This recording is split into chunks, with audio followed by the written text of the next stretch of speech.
Their countries were once the two strongest pillars of the Soviet bloc. Since the end of the Cold War, however, they've gone down very different paths. But with the US now seemingly turning inward, Russia and China are once again looking to support each other's economies. Economic issues are always at the center of our attention, but we deal not only with that, we are also cooperating in the international arena, in the area of security, with modern threats and challenges. During this visit, I'm certain we will be able to continue a thorough discussion with President Putin on our mutual interests in all spheres, and our military cooperation in particular, promoting our cooperation to achieve beneficial results. The economic centerpiece of Chinese President Xi Jinping's visit to Moscow is a deal involving this massive gas project. Russia will start supplying natural gas through the so-called Power of Siberia pipeline by the end of 2019. It's part of a $400 billion deal that's taken more than a decade to finalize. Construction began in 2014, and by the time it's complete, the 4,000-kilometer pipeline will deliver gas from Russia's Irkutsk and Yakutia regions to the Chinese border and on to terminals in the Sea of Japan for delivery to other Asian countries. But trade between the two remains surprisingly small. After a sharp fall in 2015, bilateral trade between Russia and China grew by more than 2% in 2016 to nearly $70 billion. But that growth was driven by Chinese exports to Russia, which surged by more than 7% to $37.3 billion.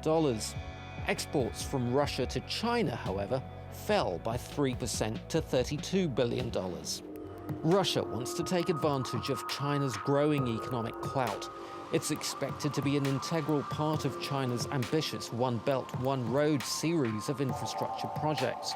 Xi and Putin last met in May at the summit in China where the initiative was launched. The land and sea links will eventually connect China with Europe via Africa, Asia and Russia. The two sides have said they plan to work closely to diffuse tensions on the Korean peninsula. And as they forge closer economic ties, their combined strength could mark a significant shift in global power towards the east. Azhar Sukri, TRT World.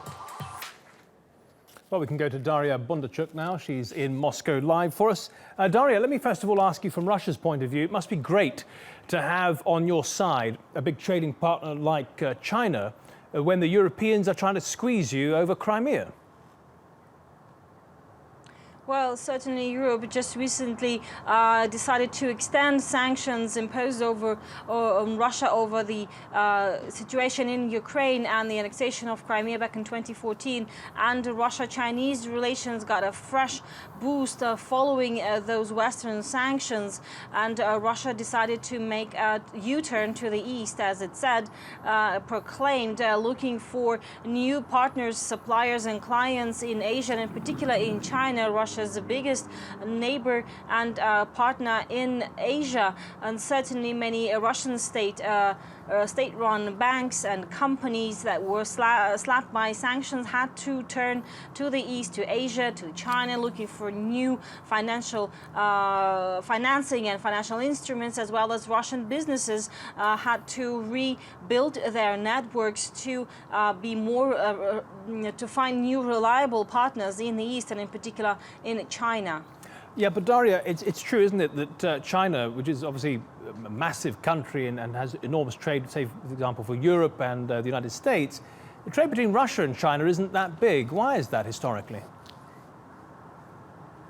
Well, like the report you just had said, that the trade did in fact drop in the past couple of years, but that was due to the currency fluctuations both in Russia and China over the past couple of years. The two countries do expect bilateral trade turnover to increase and reach 80 billion by end of this year, and to reach 200 billion US dollars by 2020. Quite an ambitious goal, of course, but indeed trade is strained by various limitations in terms of customs clearance and financing of the deals. But Russia and China are implementing a number of steps to ease bilateral trade and to facilitate trade both in ruble and Chinese yuan, RMB, to walk away from the use of US dollars in bilateral trade.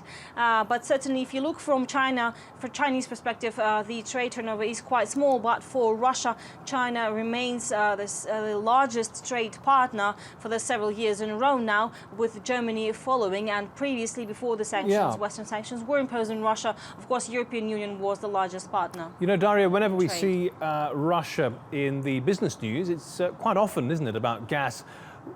Is there anything else that the country can rely on and is diversifying towards? Well, Russian government has been trying to diversify the economy, but still up to half of the country's budget depends on oil and gas revenues. So this massive deal that's been signed with China, reaffirmed this time with gas supplies due to start by end of 2019 via the Power Siberia pipeline, of course, is an important source for Russia to get stable revenues. And Russia sees China as a more reliable and stable partner rather than Europe, that has changed its purchase policies following the sanctions imposed over Ukraine. And certainly Russia sees China as a partner in boosting its economy, and has been working really hard to build up economic ties with Russia, and certainly with a great political entente between Moscow and Beijing, this is likely to strengthen their ties even Daria, further. thank you so much for the analysis from Moscow.